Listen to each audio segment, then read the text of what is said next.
Good morning. Ooh, baby. Get that coffee right in there, right at the front of the show, the header of the show. Happy Friday, everyone. Happy March 20th. Hope you had a really great St. Patty's Day. We're here for a solo midweek episode of the Transformational Leader or of the live show. If you're watching this Friday and it's live, then obviously I've got very exciting news for all of us. This is news for all of us. Big news. I have replaced my microphone cable. That's what I do as a leader. I talk about something needing to be fixed. I continue to bump up against it for a year and a half, and then I change it. Boom. Change has happened. Transformation is possible. It was never really bad enough. If I didn't bump the cable, then it didn't make that fuzzing noise. Then I said to adjust it. So I kind of let it just sit for a while, but that's been replaced. So that's some pretty exciting news, I know. Got some cool topics today. I'm going to talk about commitment, conversation, and then the cost of keeping our options open. Why? Why does it cost us something? Why can't I just keep my options open forever? Is the question that I have. I wish to have all options until the end of time. Why can I not do this? That's a pretty good accent. Maybe. I went to a community theater show. What was it? Wednesday, I guess. Yeah, 2 nights back, and it was community theater AF. It was maximal community theater, and bless these people. You know, like acting is hard, and that was one of the things I really appreciated from this show. And a few of these people on stage made big choices. Big choices, like one person chose an accent that I felt might be not even a little bit, but like quite a lot out of his range. And but it's cool. You know, the opportunity for me in these situations, I can sit down and be like, oh brother, this is gonna be horrible to get through, or I can just sit and be like, I'm gonna enjoy this for what it is. And once I settled into that, I had a great time. I chortled, I chuckled, I delighted in the accent that he had chosen. So it was a cool experience. And then last night, Bay was over in Vancouver watching Les Mis. So talk about going from like, you know, the sort of one end of the spectrum of stagecraft and talent to like the very other end, you know, the very top. Les Mis is incredible.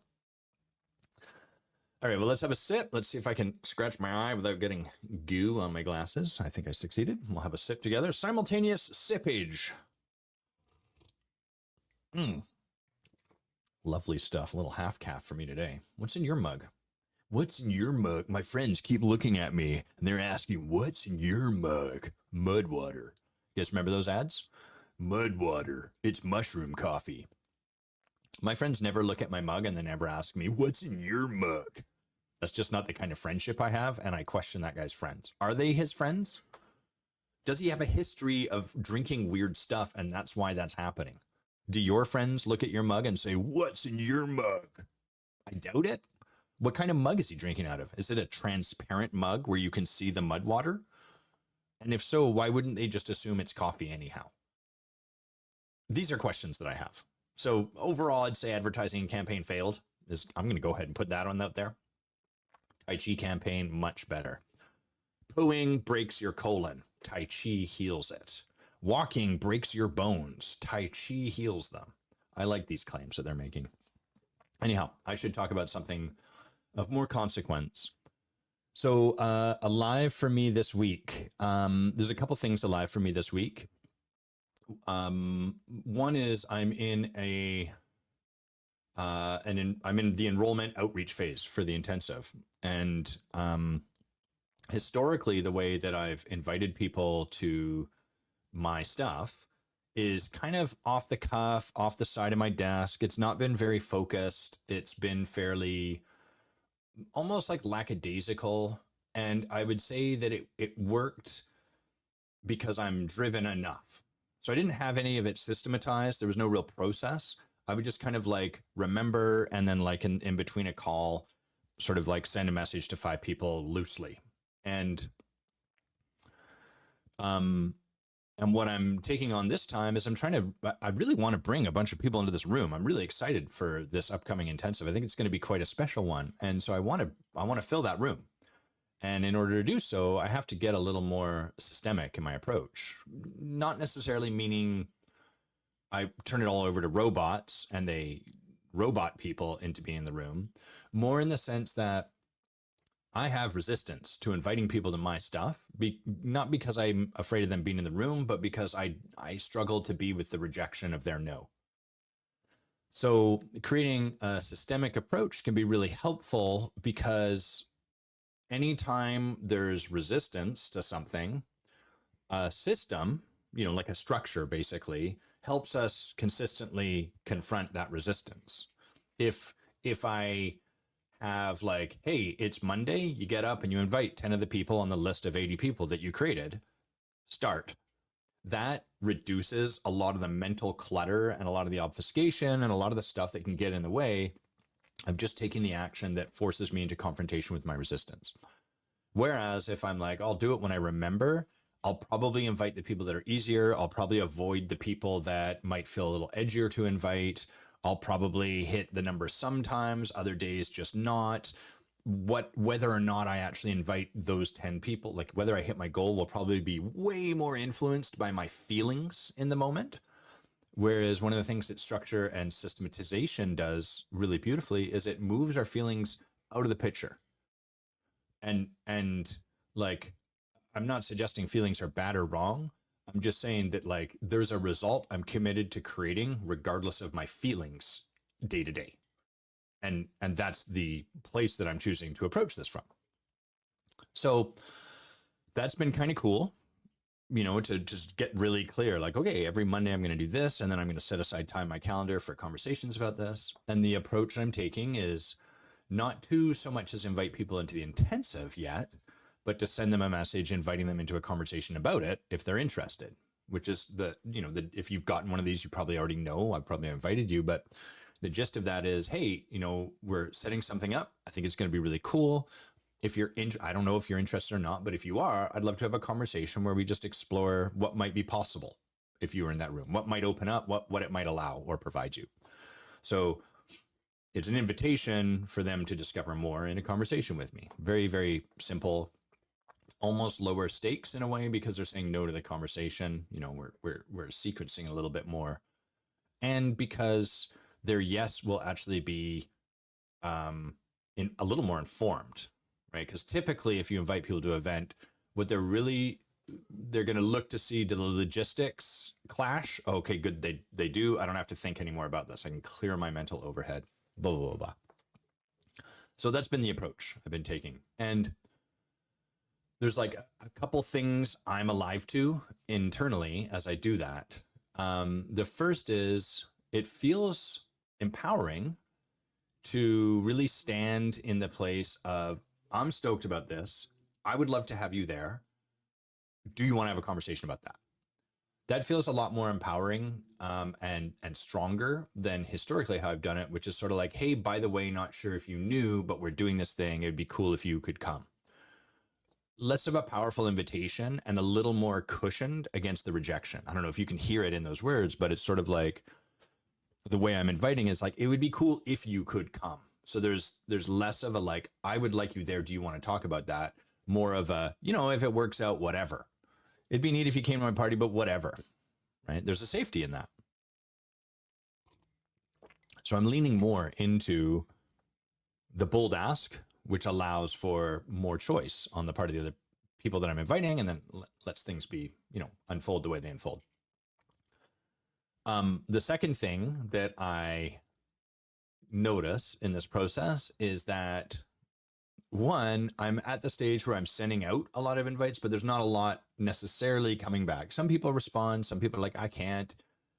And a lot of people just don't respond, probably because most of the time because they're just busy and everyone is just like, ugh, emails, I can't handle it, right? You can probably relate to that. And then sometimes because they don't want to devote the mental process to discerning whether this matters or don't know how to say no. All of those are totally fine. They're totally fine objectively. Subjectively, the silence has been challenging for me because I make it mean, they don't want to come, but they're not even willing to tell me that. I create all of this story about it. And so then the next part of my systemic approach is wait a couple weeks, reach back out. Hey, not sure if you caught this, just want to bump it up. Totally fine if you're a no, just let me know either way. And that's been really cool because it has me sort of like a lot of people are like, oh yeah, thanks for responding. I actually missed your first message, or I didn't even see it, or didn't even land in your inbox, or whatever it happens to be. So that's kind of like, it's cool when our assumption or my assumptions are checked. Like, oh wow, look at all the stories I was making up. That's cool. So that's kind of nice. The flip side is that some people still don't respond, and some people are just like a no, which is the second thing that I'm noticed is starting to come online. Is right now I've been in a lot of inviting people, but as time goes on, people start to come back and I get more no's. And one of the coaches I've always admired, Steve Chandler, he would, when it came to building a practice of any sort, he would say that yes lives in the land of no. And so if a coach is coming to him and saying like, hey, it's so hard to get clients and I'm not making it work and I don't understand, blah, blah, blah. He'd ask them, how many no's have you gotten this month? And they'd be like, oh, like none. Well, that's your problem. Like if you're not getting no's, you're not making any requests, you're not proposing anything to people, and you can't get a yes if you're not doing that. So yes lives in the land of no. Really powerful place for leadership, for people in sales, really for life. But I don't like those no's. And so I there's a part of me that's kind of alive and maybe a tad vigilant to the fact that I'm empowered about the approach I'm in right now, but I'm a little nervous about, oh shit, there's going to be a wave of no's that come back that like, start to make me hate humans across the board or something like that. I don't have to do anything with that right now. I can just allow it, like just notice it and then let that happen. And when that happens, then that's the next thing I bring to my coach to get supported with. Hey, I'm creating a bunch of story around these no's. Can you support me to like see the whole entirety of that and then create a more empowering story so I can get back to what I'm committed to, as opposed to getting caught in the story and the feelings that I build up about what no means. So that's the journey that I've been on as of late. It's been, it's been quite fascinating to work with and to watch. Okay, let's move on to our topics. I'll have a sip first. So the first thing, all of these topics are going to tie into each other. We're going to talk about commitment first, and then we'll talk about conversations that clarifying conversation. And then finally, we'll talk about the cost of keeping your options open. These are all kind of like similar angles. So the big headline I want to put onto the table with regards to commitment is that most people assume commitment comes after clarity. So the way they hold it is like, first I know, or I'll know, or once I know, then I'll decide, and then I'll move. Knowing is the first part of that. The trap there is that in most parts of your life where that really matters, that's not actually the sequence that happens. The sequence that happens is that we don't become ready and then commit. It's that once we make a commitment, the commitment begins reorganizing us. And in that reorganization, commitment actually starts to create our clarity. So the way this sounds kind of like in practice, the not committing in practice is like, things are just a bit too crazy right now. Or let me wait until I can think a little bit more about this and settle down. And Dave, hey Dave, good to see you. Dave writing, just read the caption ahead of this talk, and it's been a while since I've been tagged without getting tagged. Did I tag you by accident? Or I think I understand what you mean. Like the caption kind of speaks to you, perhaps. Yes. So things are crazy right now and I need them to settle down first, or I need to wait until I know, or I've just, there's a million different versions of this, and they're all totally fine. And the important thing is that there's times when this is wise, but like a lot of these sort of places where we get caught, the trap is that it has like validity some of the time, which is why we get caught. Because what is going to happen is our safety hooks on to the fact that sometimes there's validity here, and then that becomes the frame we get stuck in. So what's often happening for people is that the certainty is often a disguised kind of demand for self-protection. It sounds wise, strategic, measured, planned out. Waiting for clarity, however, is kind of just like refusing the vulnerability of being changed by something out of your control. And that's what commitment sort of puts into your lap. When you make a commitment, suddenly you're on the hook. You can't squirrel back to the safety of waiting or of knowing or any of that. You now actually have to take some actions, and those actions will happen in the face of the unknown, because that's where commitment lives. So the demand for certainty can end up being a little bit less about wisdom and more about insulating ourselves. It lets us delay exposure while still sounding reasonable. And this is why it works so powerfully to keep us safe. This is why we do it so often, is because it sounds wise, it sounds reasonable, and it preserves our existing identity. Meaning, if I wait longer, I don't really have to confront too much. I can continue to be in the experience, the space, the whatever that's there. Okay, so that's the first part. What I would say is that once we actually get into a state of commitment, once we make a commitment, what happens is that our perception alters. The act of committing to something, and I'm not talking about the sort of commitment we do, which is like January 1st, I'm going to get fit. That's a fake commitment, and most of us know it. We believe that we're honest, like we're honest in that commitment. We believe it, we want it, but we don't actually put anything on the line. And real commitment has a cost to it. Real commitment means you put money down, or you devote some kind of energy, or you rearrange your calendar, or you do whatever you have to do, but there's some energetic exchange with yourself and the universe, if you like. So once you actually make that commitment, the way you look at things changes. You start asking different questions, because instead of asking questions like, is this really worth me doing? Your question becomes, given I've committed to this, what do I now need to do? So it completely shifts the way you relate to and look at how your life is showing up. So you ask different questions, you notice different obstacles or relate to them in a different way. You stop evaluating from the sidelines and begin participating from inside the reality. And what this does is, if you have two people, one who is committed and one who is not, they will experience the exact same circumstance completely differently. They will live inside of it radically different from one another. The committed person becomes more resourceful, more creative, more present, more honest with themselves, not because commitment guarantees their success, but because it changes the quality in which they show up. The way that they engage with the thing shifts. And it changes what people are willing to risk, face, invent. It breeds creativity and all of that. Have a sip here. This is also why dabbling produces pretty weak returns. People that are reliable for dabbling, often, I'm one of these people, or have been historically, would describe themselves as jack of all trades, master of none. And what dabblers can do is we tend to become very good at the early part of the learning curve.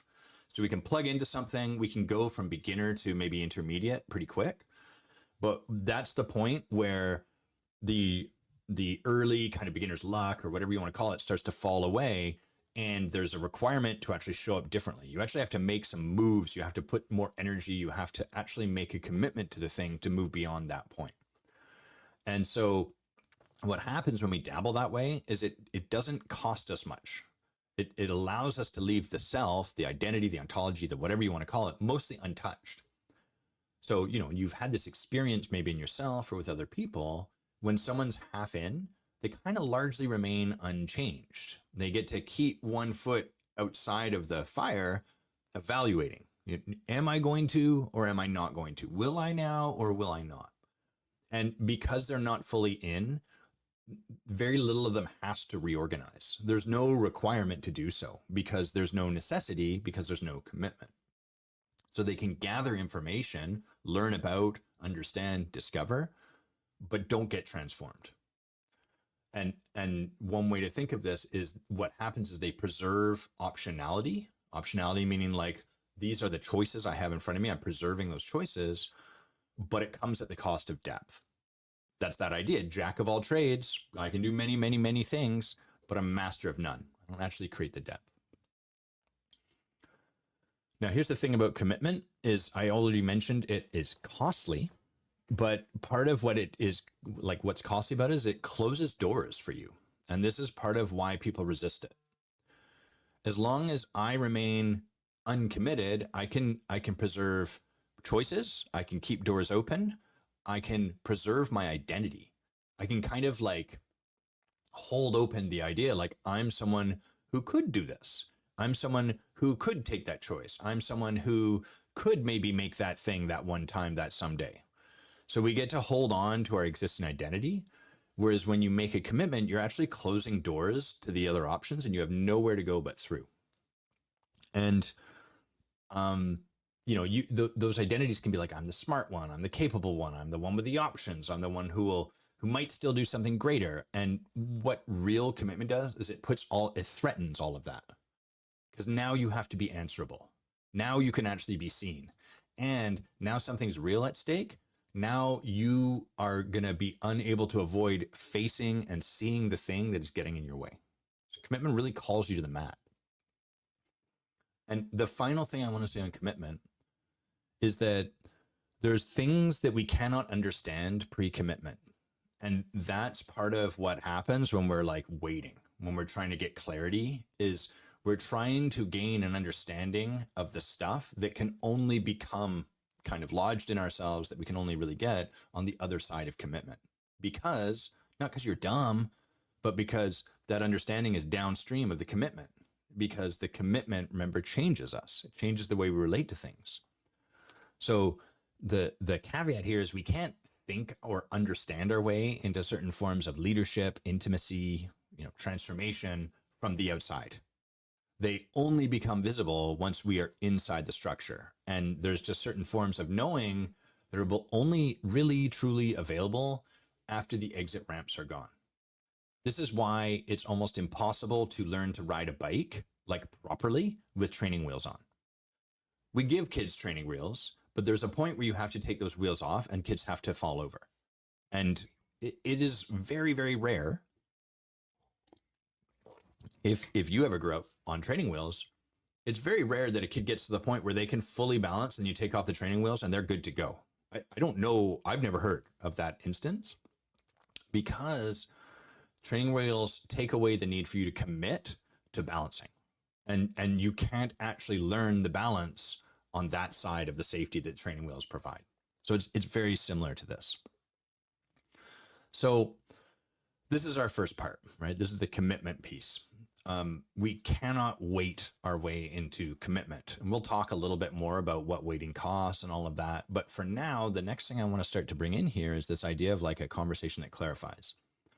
So commitment's one thing. Commitment's like, are you going to do this? Are you going to do what you have to do to make this possibility available, to put this on the plate? Are you willing to close the doors, take away the exit ramps, take away the offshoots so that you can go all in? There's a conversation before that happens, and that is the clarifying conversation. Excuse me. Let me drink coffee.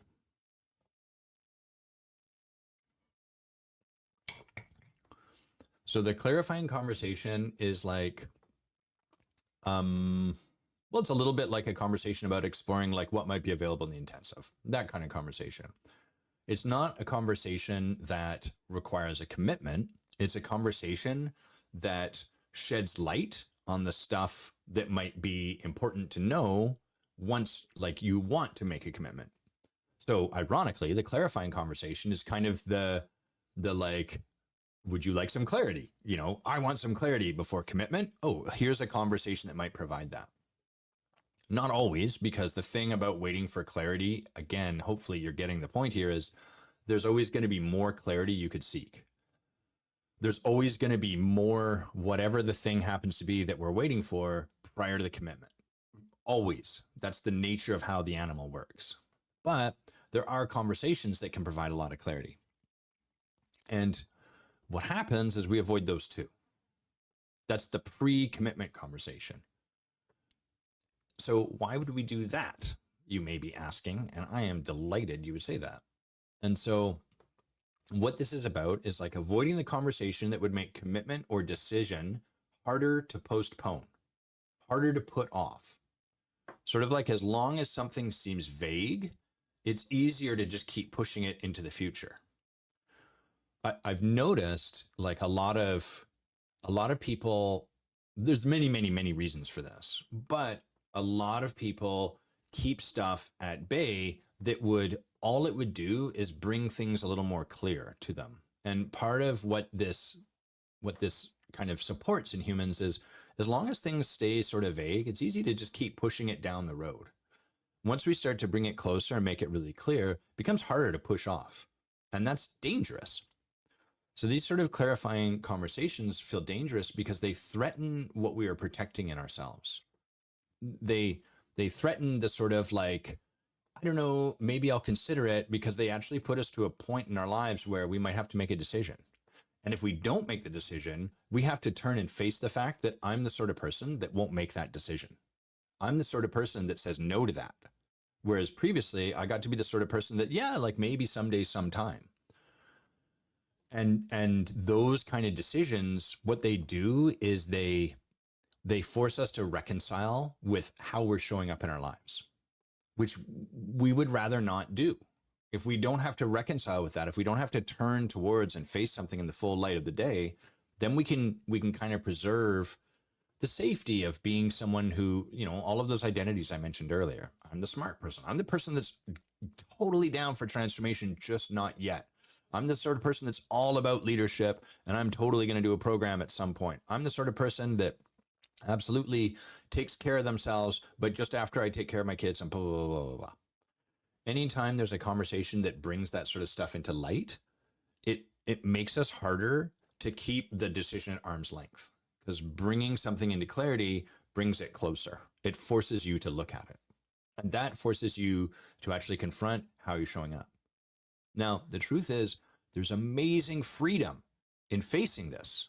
In all of the transformational work I've done, all of the healing, the underlying kind of arc of the work is very similar across like parts work, ontological coaching, deep healing-based transformational leadership, recovery work, plant medicine, you name it. The underlying arc is very similar, which is have people turn and face the way they are showing up in their lives, and have them face it absent their story, and learn how to forgive and hold themselves with compassion. We resist the crap out of that. We don't want to do that. And the way we resist it is this vagueness. As long as I keep something at arm's length and don't get that clarity, I don't really have to turn and face and look at the way I'm showing up in my life. I don't have to reconcile with that. But the healing can only happen when we do that. Transformation and leadership only become available when we actually turn and face the thing. And once we turn and face the thing, what initially happens is we are like, oh yeah, I mean, I know I hate people that lie or that break the law, but I speed, but that's different, and here's why. And until we can kind of face like, yo, you break the law and you make excuses for it, just like these people do. Their excuses might be different. You might be able to create a different story, but you're actually doing the same thing. Until you can face that, you can't have empathy and compassion for yourself. And until you can have empathy and compassion for yourself, you can't have it for other people, and so on and so forth. So all of this work is about bringing us to face that. And the clarifying conversation is a beautiful metaphor, or it's like emblematic of why we like don't get to transform as much as we say that we would like to. It's because we are resistant to the kind of clarity that is required. This kind of vagueness preserves more optionality, right? It allows us to keep our options open. If I keep things vague, I don't ever have to choose. I get to remain in Schrodinger's maybe, like maybe I'm going to do that someday. It's definitely on my list at some point. That often feels safer than truth, but it also feels safer in a cloggier, clumsier, clunkier kind of way, because then we have to hold all of this energy of like maybe someday, perhaps once in a while, we've got all this stuff instead of actually creating ourselves as someone really at choice for who we be. And this idea that a lot of people fall back to sometimes called, that was clumsy, let me word that better. Sometimes what people call discernment is actually controlled non-participation. So they tell themselves that they're being thoughtful. And indeed, sometimes they are, but sometimes they're staying just far enough away that nothing in them actually has to move. So they're, the fancy way you might call this is they're relating to possibility, but they're not letting possibility relate to them. They're holding possibility out there at arm's length, like, yeah, maybe one day, blah, blah, blah, but they're actually not really letting it in. They're not actually allowing it to help them choose or to make choices. So these are the kind of conversations I'm talking about are not conversations that force you to act. They're conversations that force you to see more clearly. Not by someone grabbing your head and sticking it in the toilet bowl, but just because the conversation by its virtue is it's gonna make more clarity. And that's why they matter, is they bring things into clarity for you. And this is why people avoid them. Usually when we're in avoidance, there's some degree of truth that we are holding at bay, because holding that truth at arm's length allows us to preserve something. It allows us to be safe. It's not because clarity forces action, because it doesn't. It's because clarity removes certain forms of hiding. And so that's the sort of thing that we put in front of a commitment, because as long as I avoid the conversation that might create clarity, then it's easier for me to push off commitment. And as long as I push off commitment, I don't really have to, I don't really have to relate to myself as the sort of person that actually chose no. I get to be the person that I am totally committed to leadership or better parenting or whatever, just after, at some point. One of the things that's been interesting this round of practicing enrollment, one of the edges I'm leaning into is naming the pattern I've noticed with people that have been circling around something for a little longer historically. So the way that I've, how can I word this? The way I learned to enroll and to work with people, initially I was like, I'm pretty smart. I can see a lot. And so I would see something over there for that person, and then I'd bash them over the head with it. And I wouldn't really be connected to the relationship. I would sort of, once I saw something, I was like a bulldog who couldn't let go. I'm just like, you got to do this. And this is why you're not doing it. And you're blah, blah, blah, blah. And so it took a long time to let go of that. A long time. And where the journey for me at that point in my growth was really to index in the other direction, to really let go of what I saw and soften and just honor people in their process and really trust them. And that was hard work, because I can see, like a lot of people with a lot of brilliance, they can see a bunch. The challenge that we have is that we see it as the truth rather than a truth. And so I had to learn how to hold this in the lens of a truth. This is a truth, not necessarily the truth. And then relate to people through that lens and honor their all that stuff. And what I notice now is that now that I've gotten really adept at that, I'm a little over-indexed in that way. And there's coming alive for me some opportunities for me with people to honor their process, to preserve the relationship, but then to practice naming the pattern I'm seeing as a way of bringing a little more clarity and inviting them into a conversation about it. So take a sip here. This is an edge of my art. I'm learning I learned the bulldoze, then I learned just let it go completely. And now I'm learning to integrate and to sew those together and all of that stuff. It's practice. What I don't want to do is offer that to people in such a way that they feel closed, that they can't receive it, that they feel like I don't care or love them or whatever. And therefore I index all the way in the other direction. So this can look like, for people that have been in a conversation with me for 1 or 2 years, not making them wrong for it, but reflecting like, hey, I notice, it's sort of like something we keep circling. And if this is something you really want to make happen, I'd love to get on the phone with you and support you to like, how can we set it up so that this can actually happen for you, as opposed to it being a sometime, someday, maybe. And that's edgy for me and for them. It's edgy for me because of all of what I just shared. It's edgy for them because that is bringing some clarity in front of them, and it's inviting them into a conversation that shifts this from vagueness and maybe someday to, are you actually going to be a person that finds a way to commit to this? Like, does this actually matter enough to you? And it really is okay if they're like, no, this doesn't matter enough to me. And that's my truth.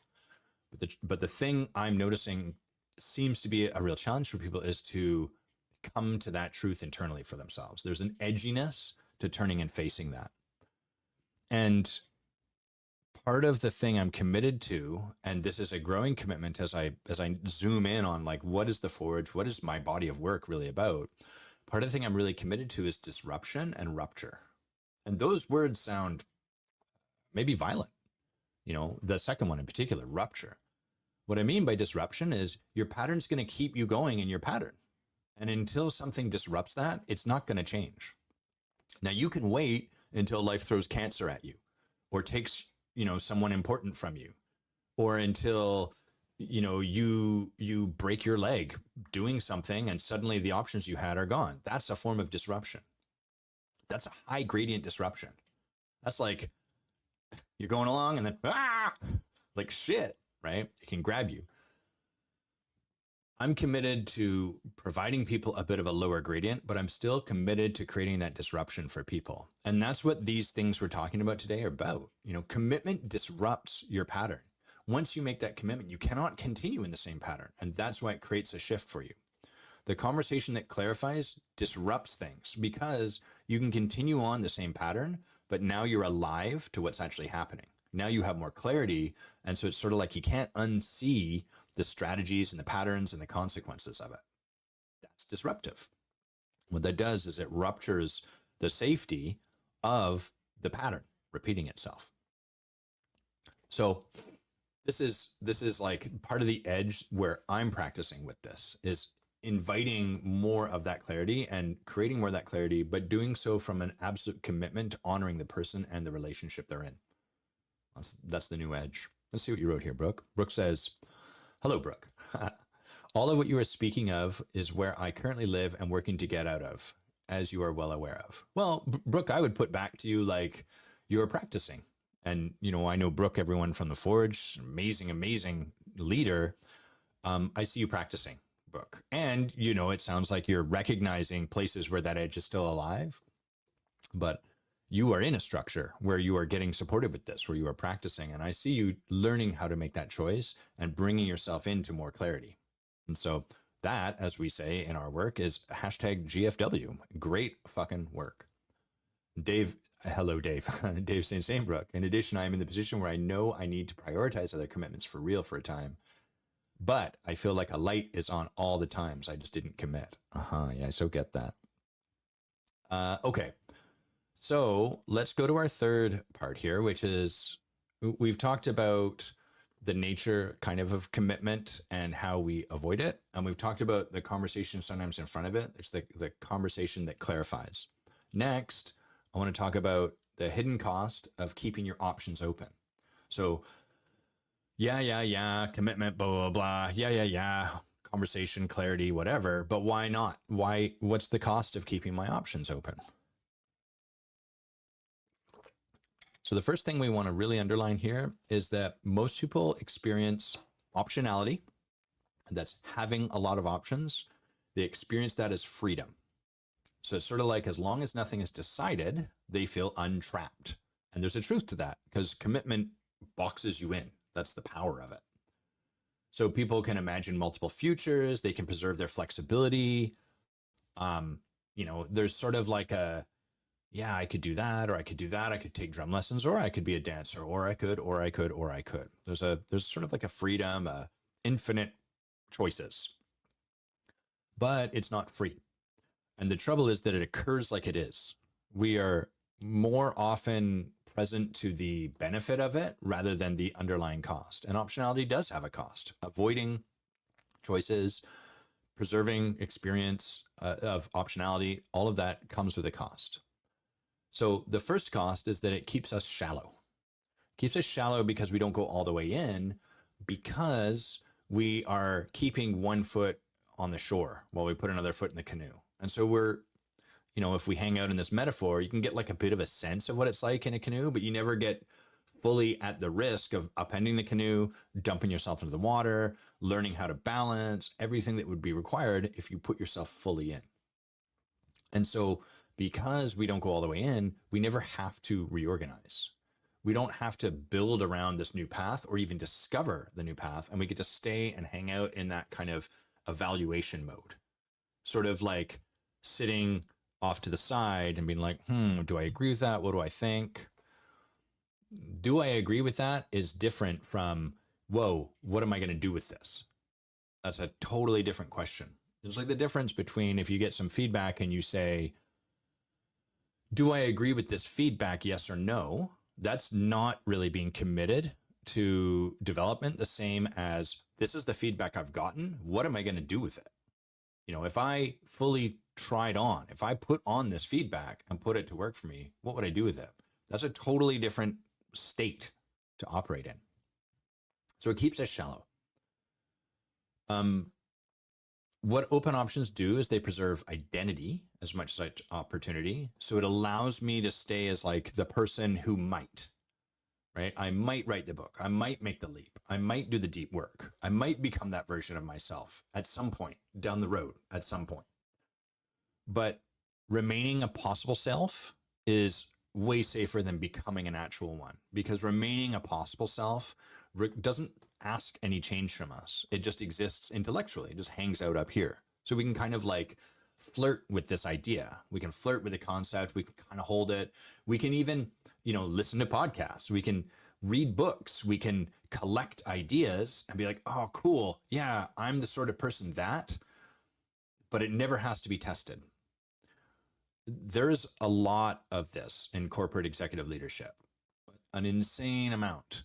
Because what is typically going on there is a lot of people that really want to deliver leadership training to those that they lead, but are not interested in having their leadership developed.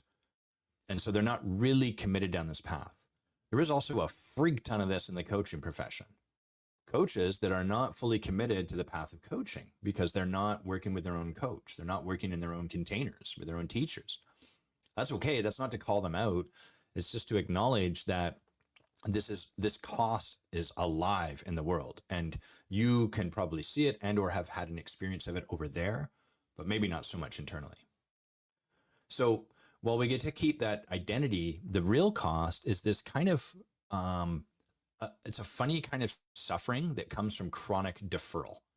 So the way this works is that, first of all, life continues to function manageably. Like our life for the most part is manageable, and we have problems that pop up and they feel dramatic in the moment until they get resolved. Like, what am I going to do? And then that kind of goes down until the next one pops back up. And it's often like a similar kind of problem, but it'll be dressed in different circumstances. And it just becomes a part of the cycle. If you look back, like a lot of times it's kind of funny. I'll ask people, especially if I'm in conversation long-term with someone, they'll be like, oh my God, things are really rough. And then we'll talk next time and they'll be like, yeah, things got better. And I'll be like, oh, what do you attribute that to? And they're like, yeah, I just decided to stop worrying about it or something like that. And then the next time though, that the problem comes along, for some reason, they haven't just decided to stop worrying about it until they decide to stop worrying about it. And so the cycle of problem, drama, need things to settle and then settling down just kind of persists. And even though I use the word drama, I would say like generally down this path of chronic deferral, nothing really looks dramatically wrong. Things feel fine. Life moves forward. There's nothing really to complain about much. It's easy enough to be like, yeah, it's fine. It's good. But what happens is that things for people seem to get thinner. That's the best way I can describe it. The other way I like to describe it is like color starts to drain out. Like colors, the colorfulness of someone's life becomes a little bit less vivid. And it's like, it's not that they don't have access to play or joy or fun or abundance or whatever. It's that those experiences that they want become available in pockets of experience, in circumstances that they create. Like, yeah, no, I get to have tons of fun in my life. Like I go on a vacation twice a month, and when I'm playing soccer or when I'm hanging out with my kid, the experience, the fullness of what it is to be a human shrinks down to these moments. So it's still available. They can kind of reach for it, which furthers this idea of like, well, why bother deferring or why bother choosing? Life still functions. Nothing looks dramatically wrong. I have access to all that stuff. It's the thinness. Life just loses some of that fullness. It becomes a little flatter, a little less alive. And what we get is a life that works, but has stopped opening. So life continues to work down this path. This suffering, you can see, hopefully, it often doesn't occur like suffering. It's just like a low grade experience of somehow something not quite being there. That's the cost of this. And that cost is it's really tricky and hard to get our hands on because it's invisible at first. It doesn't announce itself dramatically. Instead, it shows up sort of like a low grade drift off of your path. And that leads to kind of an experience of repetition, maybe of diminishing aliveness, a life that works, but again, has stopped opening. The other thing that's kind of interesting about this is that the more we do this sort of postponement, the more we start to relate to our life through the postponement. And what that means is that these ideas that we have, these options we start to relate to them more and more, not through like a decision to be made or a here and now or a commitment. Instead, it be like, yeah, one day, maybe. And then that just becomes more and more a part of the fabric of how we show up to things. Yeah, one day, maybe. And then one day, maybe becomes like, yeah, maybe not, until eventually it just starts to drift away. You know, it's like everything's drifting away from us into the fog, at which point we forget about it. Now, a note here, if you're like, man, he's hammering on these people, I want to be super clear. The people that have this experience tend to be very high performers, because high performers like this guy, we're prone to overvaluing optionality. And our competence, our ability to get a lot done and to be efficient and to be optimal, it's taught us that keeping leverage matters. And it's allowed us to kind of do a lot without having to commit and close very many doors. So for some people, if they don't close doors, their capacity to produce is lowered because there's just too much to manage. High performers are able to kind of like, it's like they drive their car higher up in the RPMs. They can produce more while keeping those doors open. They're taught sort of that it's wise not to close doors prematurely. But eventually over time, that instinct becomes a way of never fully entering into anything that would actually change them. So it becomes unconsciously a way of being that holds them as they are and has them resistant to change. So the question here, the really powerful question here, is that at some point that question is not really about what you lose by choosing. It's what you lose by continuing not to choose. What do I lose by continuing not to choose? And you know, like, what's the vitality that you lose? What's the honesty? What's the intimacy, the momentum? What's the self-respect? Maybe not self-respect in the sense of like, I'm a scumbag and I hate myself, but self-respect in the sense of like your ability to trust yourself to do what you say you're going to do. And these are the things that slowly get eroded, like a river or an ocean just slowly putting waves against a rock. Slowly, this sort of stuff gets eroded. And that's the low grade kind of persistent kind of suffering that comes from that chronic deferral. So it's not the nicest thing, but again, we have to turn and face this. If we don't turn and face this, what happens is that we can fool ourselves over and over and over again until we reach a point and we look back and we go, whoa, how did I end up here? What happened?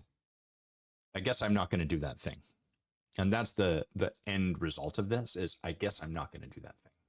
You start to give it up. Okay, let me take a sip here and see where I want to go from here.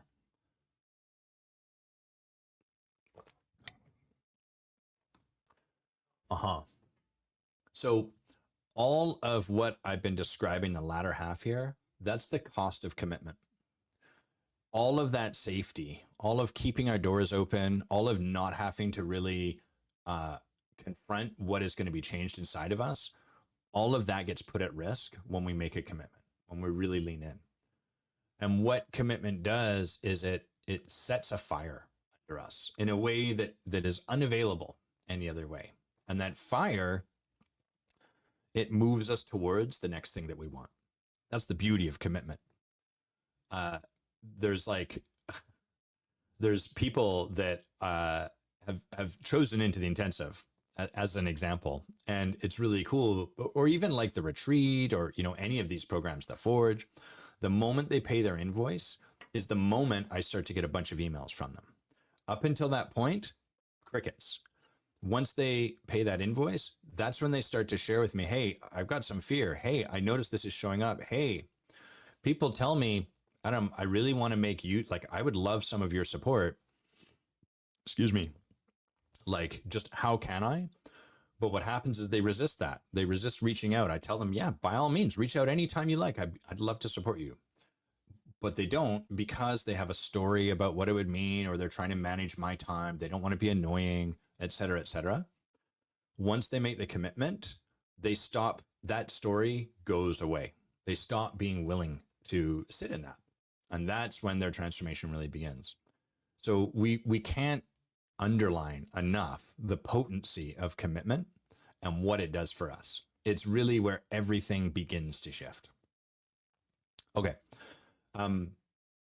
If any of this is like resonating for you, if you see yourself in anything that I'm speaking to, the intensives for this moment, this opportunity to cross that threshold in your lives. So if you'd like to talk about it, reach out to me, reach out to Bay. Happy to share more about it, to explore it with you. But that's the intention. That's why we create these containers, is so that people can turn to this stuff and confront it and face it. And like we've said here, one, that clarifying conversation might be edgy. And two, the moment you make the commitment is the moment things really start to shift. Let's see if there's anything else I want to speak to before we wind down for this week. We've got, what do we have coming up here? I have absolutely nothing coming up, and I'm very excited about it. Cool. Okay, that's where I want to leave us today, is just actually want to leave us in the tension of what commitment costs us and what keeping our options cost us. So hope you enjoyed the show today. If you have feedback, if you have questions, if you want to have me clarify or elaborate on something, let me know. If you have people that you think would be amazing guests, or you would like to be one, please let me know. I always love hearing that. And otherwise, thanks, Brooke. Thanks, Dave, for hanging out. Thanks, everyone, for listening after the fact, and have an amazing weekend. Bye, y'all.